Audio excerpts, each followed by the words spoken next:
به والأرحام إن الله كان عليكم رقيبا يا أيها الذين آمنوا اتقوا الله وقولوا قولا سديدا يصلح لكم أعمالكم ويغفر لكم ذنوبكم ومن يطع الله ورسوله فقد فاز فوزا عظيما أما بعد فإن أصدق الحديث كتاب الله وخير الهدي هدي محمد صلى الله عليه وعلى آله وسلم وشر الأمور محدثاتها فإن كل محدثة بدعة وكل بدعة ضلالة وكل ضلالة في النار. Insyaallah kita akan melanjutkan pelajaran kita dari membahas sifatus salatin Nabi sallallahu alaihi wasallam. Itu sifat salat Nabi sallallahu alaihi wasallam.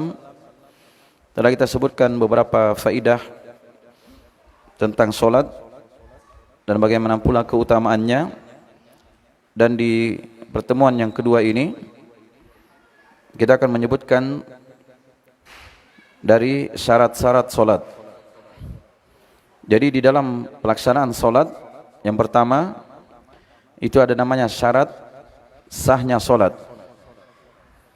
Kemudian yang kedua ada namanya arkanus shalah, itu rukun-rukun salat. Dan yang ketiga ada namanya kewajiban-kewajiban salat.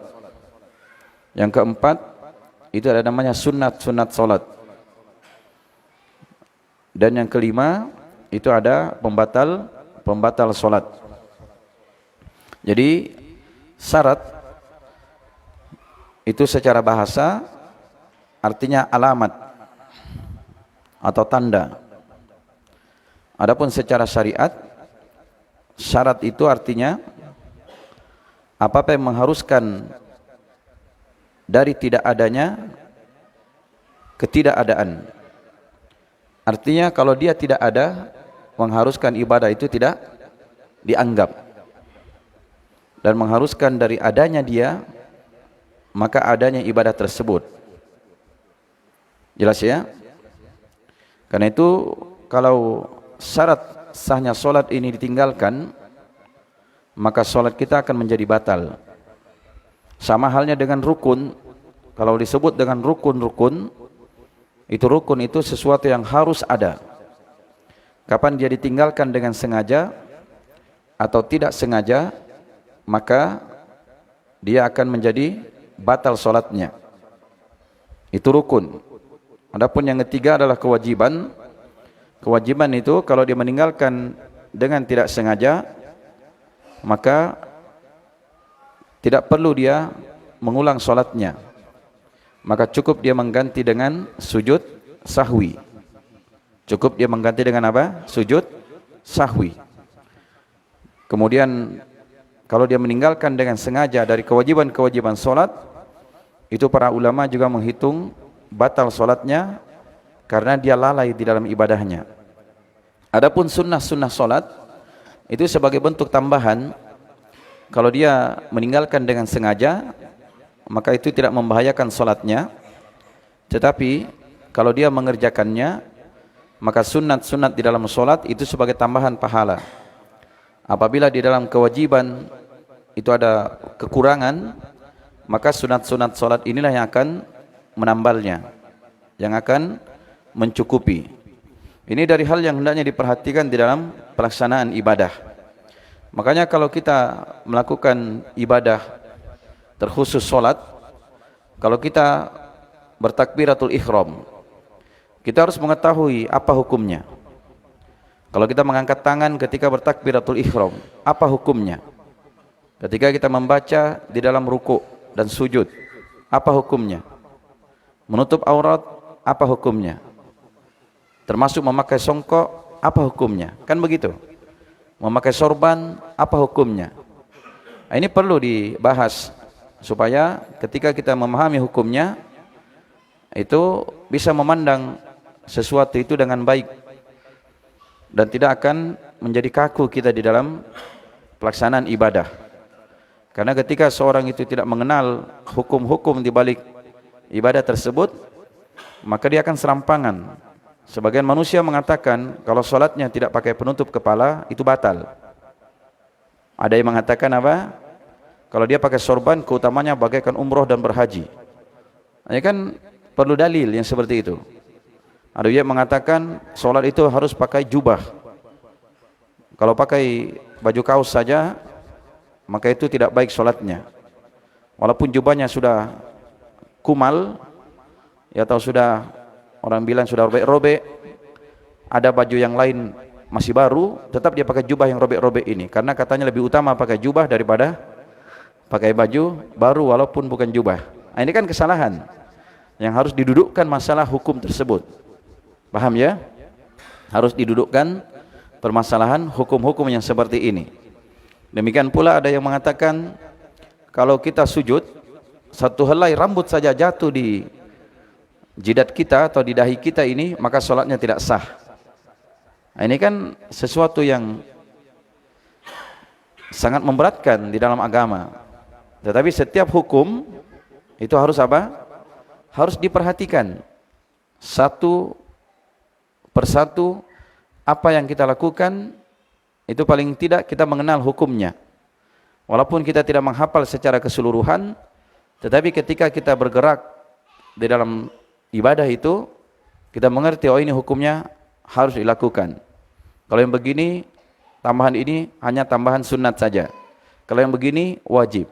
Yang begini, syarat. Ini mudah kan? Yang menyebabkan kita apa? Ringan di dalam melakukan ibadah.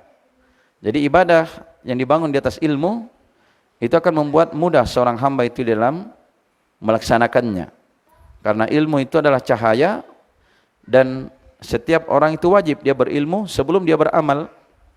Karena itu Al-Imam Al-Bukhari mengatakan, al-ilmu qoblal qawli wal amal. Ilmu dahulu sebelum berucap dan beramal.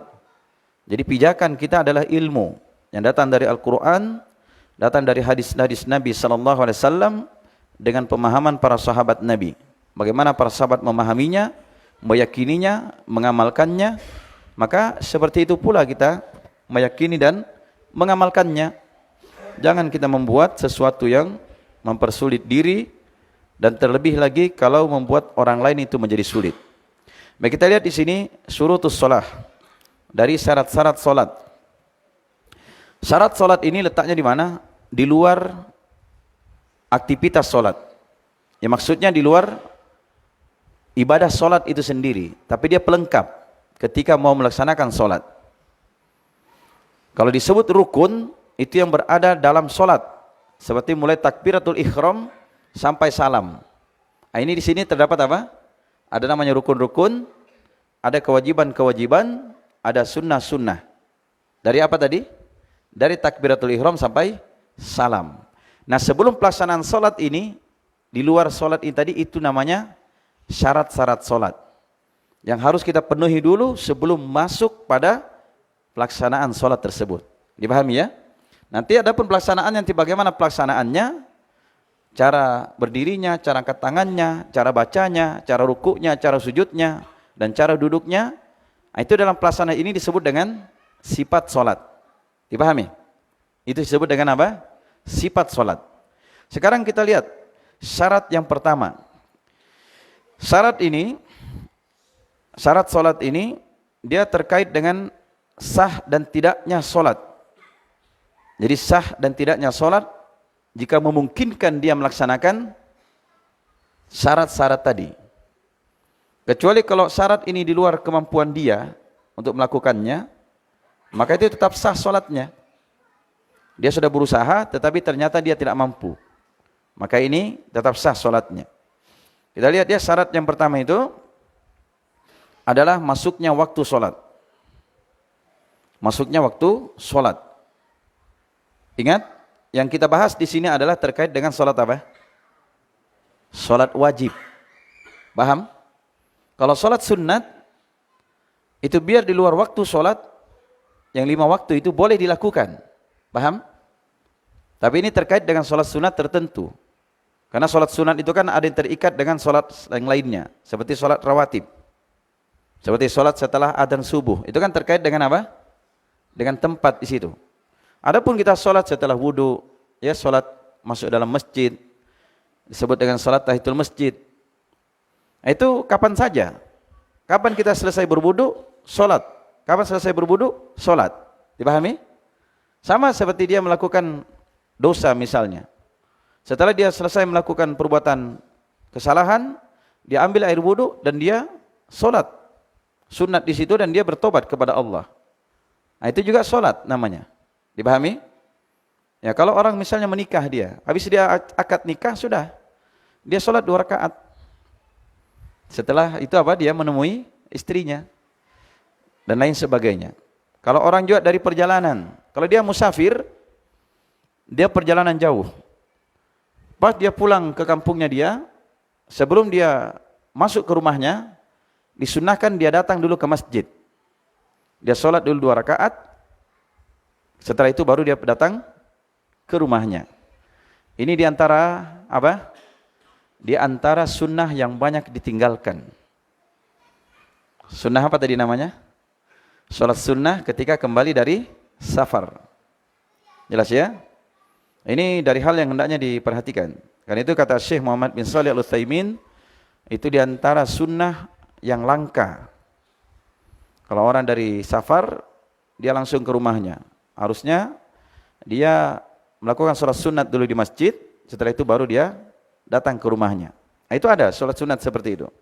Baik, sekarang kita lihat syarat sholat. Yang pertama apa? Masuknya waktu sholat. Ini berdasarkan firman Allah di dalam surat An-Nisa ayat yang ke-103. Allah Ta'ala berfirman, Inna sholata kanat alal mu'minina kitaban mauquta. Sesungguhnya sholat itu telah ditetapkan terhadap orang-orang yang beriman waktu-waktunya. Jadi waktu sholat itu telah apa? Ditetapkan bagi orang-orang yang beriman. Jadi waktu sholat 5 waktu itu ada, telah ditetapkan. Bahkan Jibril alaihissalam mengajarkan langsung kepada Nabi waktu sholat 5 waktu. Ya, waktu sholat yang 5 sholat ini. Makanya ketika datang waktu subuh, Jibril turun mengimami. Kemudian Rasulullah mengimami manusia. Nah, dikatakan inilah waktu sholat. Datang waktu duhur, Jibril turun lagi mengimami, di sini waktu sholat. Begitu. Nanti di waktu lain Jibril turun lagi mengimami lagi, ini lagi waktu sholat. Nah, di sini nanti akan nampak bahwa waktu sholat itu ada disebut dengan awal waktu, ada pertengahan waktu dan ada akhir waktu. Jelas ya? Nah, ini pembahasannya khusus di situ. Karena itu waktu sholat itu terbagi.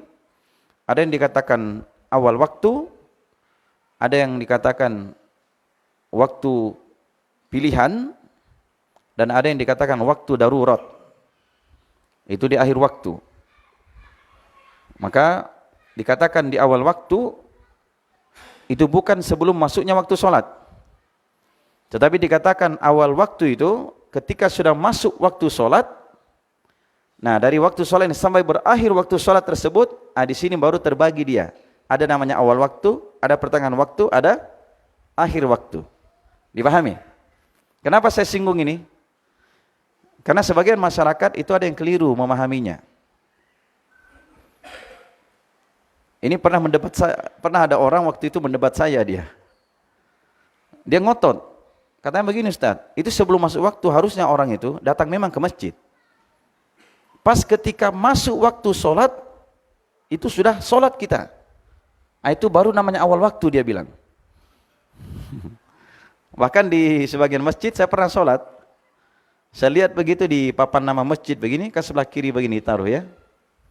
Kalau kita jadi imam di depan menghadap ke belakang, dia sebelah kiri. Waktu-waktu sholat itu kan papan waktu sholat itu ditaruh di situ, tertulis 15 menit sebelum masuknya waktu adzan. Kemudian apa? Pas masuk waktu iqamat. Ini ditulis nyata di situ. Saya ingat masjidnya itu tempat saya sholat waktu itu. Saya kebetulan sholat asar. Jadi saya lihat begini, wah, ini ditulis memang di situ. Jadi dia adzan itu 15 menit sebelum masuk waktu sholat, supaya dapat awal sholat katanya. Ini kurang ajar ya. mengakal-akali agama. Kalau dia adzan sementara orang di rumah sudah sholat wajib, siapa yang salah? Dia yang tanggung dosanya itu. Kalau orang puasa 15 menit sebelum masuk waktu dia sudah adzan, berarti orang puasanya apa? Berbuka sebelum masuk waktunya.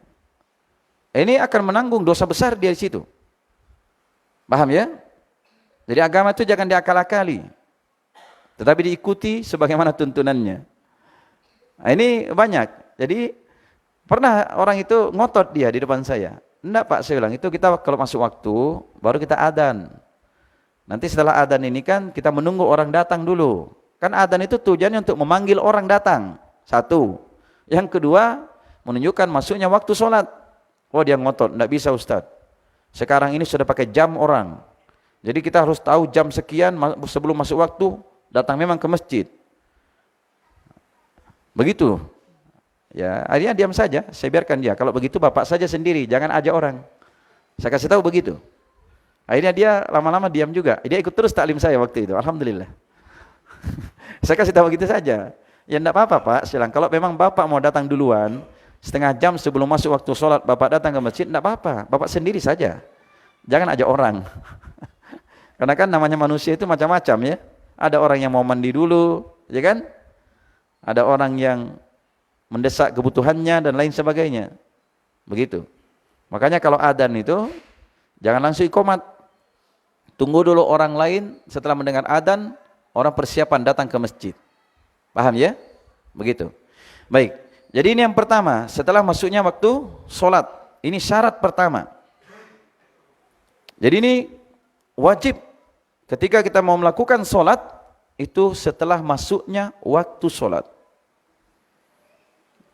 Waktu ini telah ditetapkan waktunya di dalam agama kita. Dari sholat 5 waktu. Maka tidak boleh menyelisihinya. Jadi tidak boleh mendahului waktunya. Tidak boleh juga mengakhirkan sampai keluar waktunya. Tapi kalau dia punya halangan yang memang darurat, sehingga dia sholat ini hampir berakhir waktunya, tapi dia dapat 1 rakaat sebelum berakhir waktunya, maka itu tetap diterima sholatnya. Makanya Rasulullah SAW bersabda apa? Man adraka rakaatan minas sholah, faqad adrakas sholah. Siapa yang mendapat 1 rakaat dari sholat, maka dia dapat sholat itu. Artinya begini, dia sholat 1 rakaat, baru saat dapat 1 rakaat, dia misalnya sholat duhur, masuk waktu asar. Berarti didapati oleh waktu apa di sini? Waktu asar. Tapi dia masih dapat waktu duhur tadi. Masih dapat 1 rakaat. Dia lanjutkan terus sholatnya sampai selesai. Nah, itu masih diterima. Tapi kalau sengaja dia main game, tidak bisa ditinggalkan. Adzan asar orang, masuk asar ini belum duhur. Baru dia duhur di situ, tidak diterima, ini berdosa dia. Makanya jangan suka main game. Itu bikin game over otaknya dia. Nah ini saya singgung kenapa? Karena ada dulu orang pernah beritahu saya, katanya kalau sudah kita main game online itu tidak bisa ditinggalkan. Kapan ditinggalkan pasti kalah. Begitu. Ya itu dia, subhatnya dia. Makanya kalau 1 malam main itu sudah dapat menang-menang berapa bintang ini, harus main terus sampai subuh. Tidak boleh berhenti. Kapan berhenti? Kita kembali lagi dari level bawah. Itu kurang ajar namanya kerusakannya. Tidak boleh ya. Jadi jelas ini. Baik, masuk waktu sholat ini, maka kita harus mengetahui 5 sholat. Saya singgung secara umum, waktu sholat dari 5 waktu ini. Sholat 5 waktu mulai dari sholat apa? Duhur ya. Asar, maghrib, isya, subuh. Jadi yang pertama sholat duhur. Kapan dimulai waktu sholat duhur? Ketika zawalus syams. Itu tergelincirnya matahari.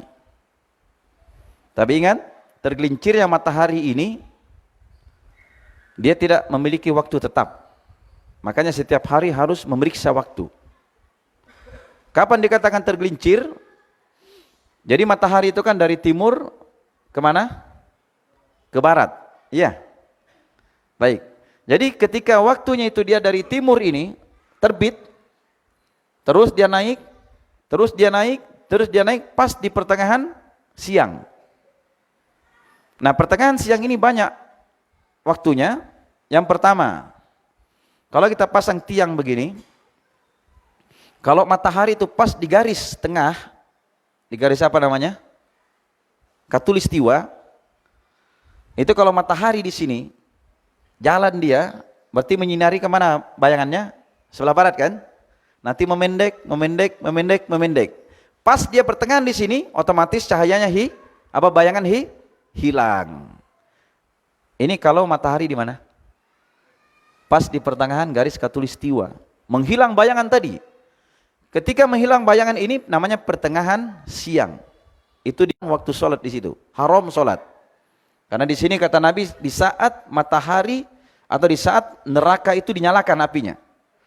Di pertengahan siang. Nah, ketika matahari ini bergeser sedikit, berarti kan dia bergeser, otomatis bayangannya kemana?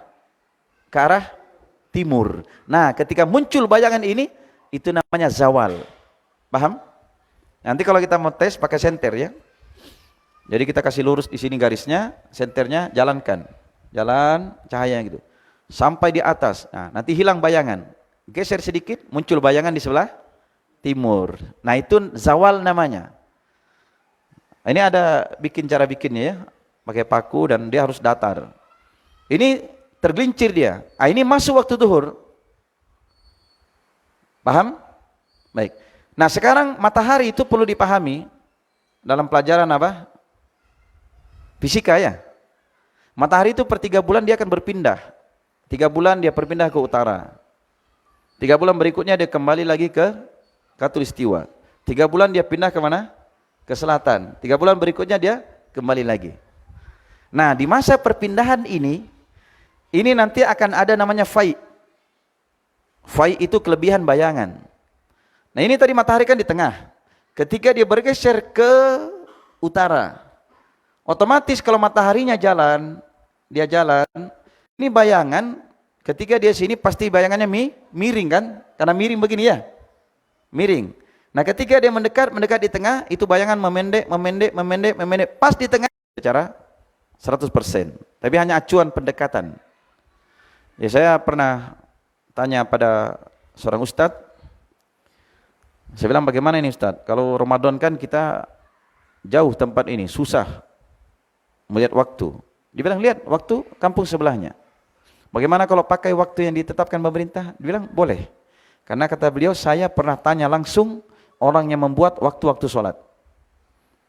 Kata mereka, tidaklah kami membuat dan menetapkan waktu sholat ini kecuali setelah kami uji bertahun-tahun dulu. Jadi mereka uji juga itu. Diuji dulu waktunya, diuji lagi, akhirnya baru diterbitkan waktu sholat. Paham ya? Nah, itu boleh dijadikan acuan. Begitu, karena itu sudah diuji. Seperti itu. Allah Ta'ala a'lam. Baik, ini yang pertama. Jadi syarat melakukan sholat wajib, yang pertama apa tadi? Masuknya waktu sholat. Lalu bagaimana kalau orang sholat sebelum masuk waktu, tapi nanti pas dia salam masuk waktu? Atau nanti rakaat kedua baru masuk waktu? Boleh atau tidak? Supaya dapat awal waktu katanya. Wah, ini namanya akal-akalan itu. Agama tidak boleh diakal-akali ya. Itu tidak sah salatnya. Harus dia ulangi nanti. Wajib diulangi. Tapi bagaimana Ustaz? Masjid saya di dekat rumah selalu begitu. Apa yang dilakukan? Didatangi pengurus masjidnya, dipahamkan. Diberitahu tentang waktu sholat. Kemudian setelah itu, kalau mereka tidak mau dengar juga, tidak usah sholat di situ. Pindah, cari sholat tempat lain. Kabarkan kepada mereka, kalau begitu sesuai ilmu yang saya ketahui, kalau sholat sebelum masuk waktu itu tidak sah, maka saya tidak sholat di sini. Jangan sampai nanti mereka tuduh lagi kita kan. Ketika sholat di masjid lain dibilang, wah ajaran baru itu tidak mau sholat di masjid kita. Bukan masalah tidak mau sholat di situ Bapak. Kamu yang keras kepala. Ada itu sebagian masjid begitu ada. Saya dapati begitu. Cuma ya akhirnya kita diam saja, biarkan mereka. Nanti kita menunggu masuk waktu baru sholat. Paham ya? Ini dari hal yang kadang menjadi masalah juga di masyarakat. Ketika mereka itu hanya mengikuti waktu sesuai dengan akalnya dia. Di sebagian tempat, saya pernah datang di suatu tempat itu isi taklim, khutbah saya di situ. Mereka tidak melihat waktu sholat, tapi kapan sudah jam 6 sore, maghrib. Begitu dia, mau tidak mau.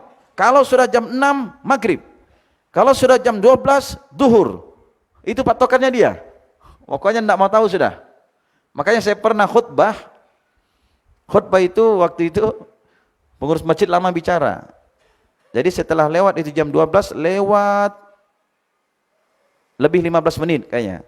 Baru saya mulai naik khutbah. Pas sampai setengah 12, mereka langsung suruh berhenti saya. Suruh turun, ya sudah. Berapa orang sudah yang negur saya angkat tangan begini. Sudah.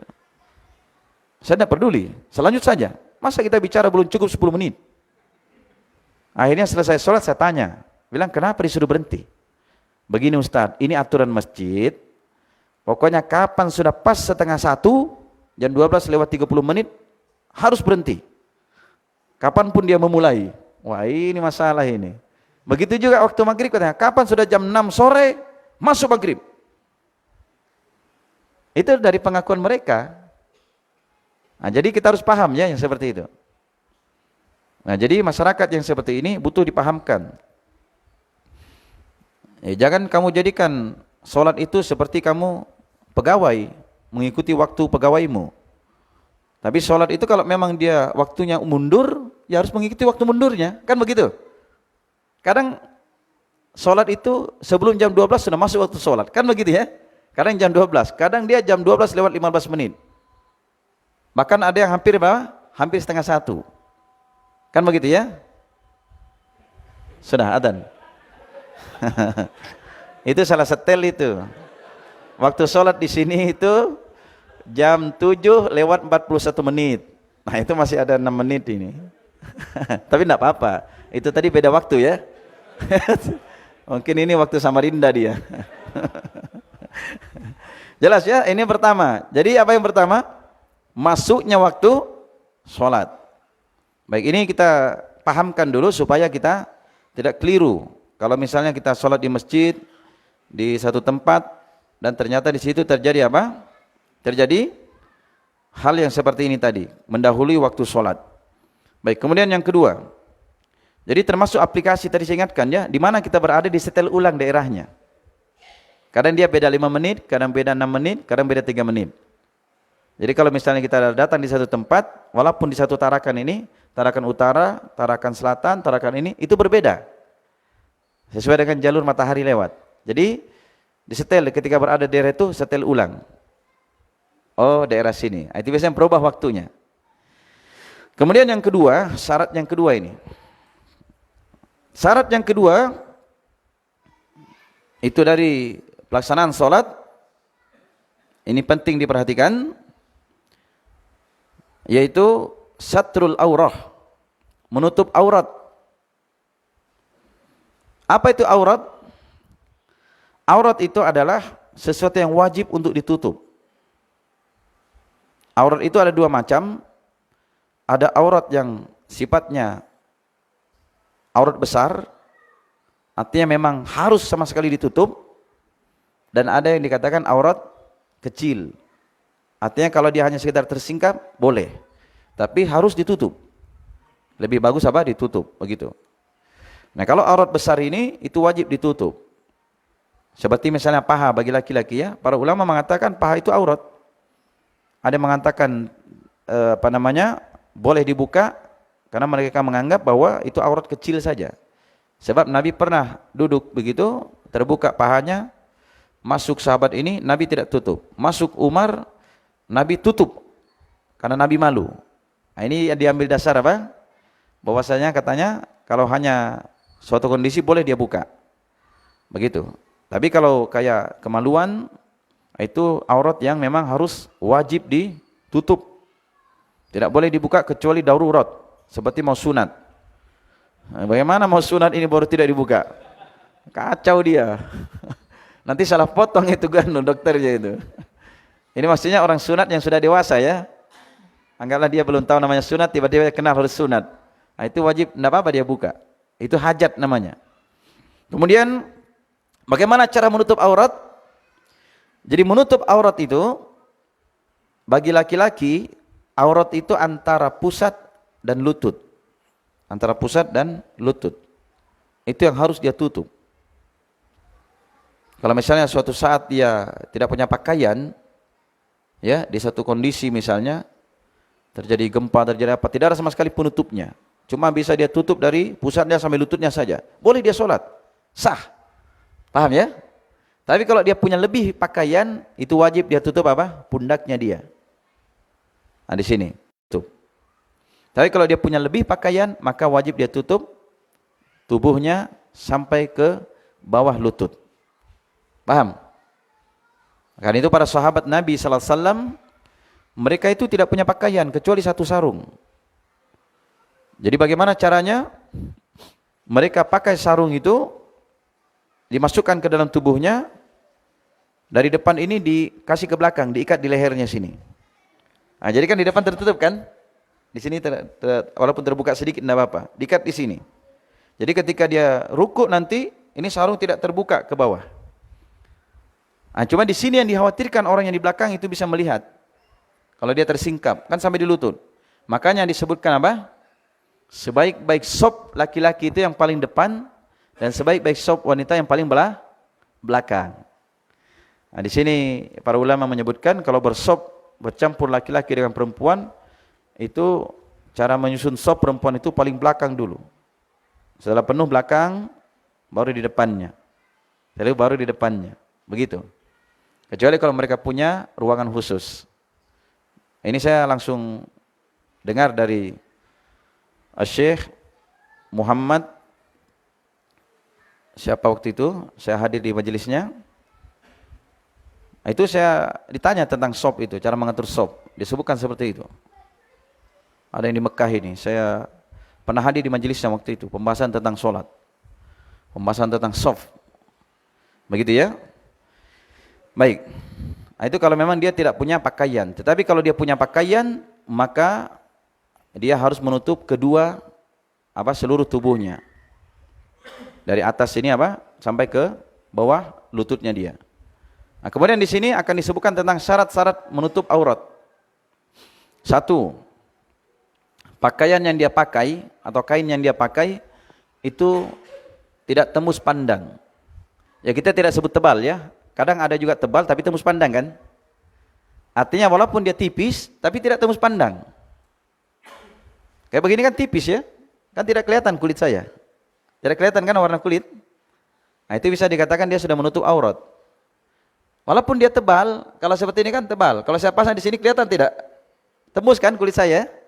Nah, itu walaupun tebal dia sampai 5 cm lebih ini, 7 cm kayaknya. Nah, tembus. Nah, itu tidak menutup aurat namanya.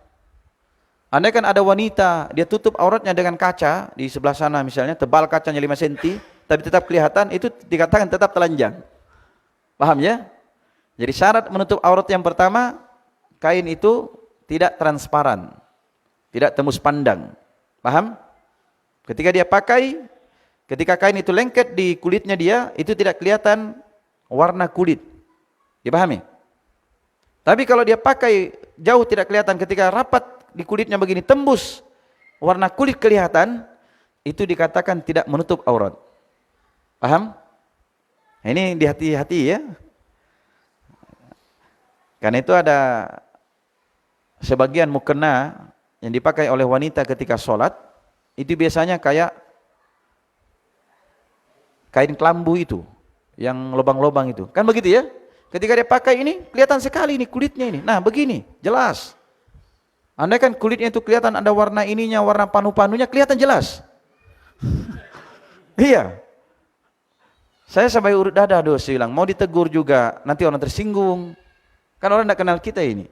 Di masjid itu sebagian sholat begitu. Allahu Akbar. Jelas sekali kelihatan. Andai kan dia bilang dari panu-panunya saja bisa tembus kelihatan. Itu tidak sah sholatnya. Karena tidak dianggap menutup aurat. Dipahami? 1 ya, harus yang tidak tembus pandang. 2, harus longgar, tidak ketat. Walaupun dia tidak tembus pandang, tetapi ketika dibungkuskan di tubuhnya, membentuk lekuk-lekuknya itu jelas terbentuk modelnya. Paham tidak nih maksud saya ini? Tahu yang namanya buras? Hah? Tahu? Kata orang Sulawesi burasa, iya. Itu biasanya kalau orang mau perjalanan itu wajib ada buras itu. Ya, kalau orang makan apa? Itu biasanya ada buras-burasnya itu, makan bakso ada burasnya kan, lontong itu kadang. Itu lihat kan diikat ya kan? Pakai apa? Pakai daun pisang, direbus sampai gembung dia. Tapi walaupun tidak kelihatan burasnya di dalam, cuma dia membentuk jelas bentuknya. Ketika dibuka begitu juga bentuknya nasi di dalam. Paham? Nah, kalau begitu tidak sah juga sholatnya ya. Sebab itu tidak sah menutup aurat. Makanya perempuan-perempuan yang pakai legging itu kelihatan semua modelnya, nah itu tidak boleh keluar rumah itu. Paham ya? Apalagi sholat. Makanya laki-laki memakai sholat yang ketat celananya itu dianggap tidak sah oleh para ulama. Paham? Terkhusus yang di mana? Ini dari pusat sampai ke bawah. Tapi kalau misalnya di atas ini ketat itu tidak masalah. Tapi yang aurat besar tadi mana? Antara pusat dengan lutut. Apalagi sudah kelihatan bendol-bendolnya, aduh. Masalah ini nanti. Nanti ada yang belakang ketok teng. Itu tidak sah sholat begitu ya. Baik, kita pending dulu, kita adzan kemudian sholat. Nanti setelah sholat isya kita lanjutkan. Nah, itu dua dulu ya syarat menutup aurat. Allahu taala a'lam.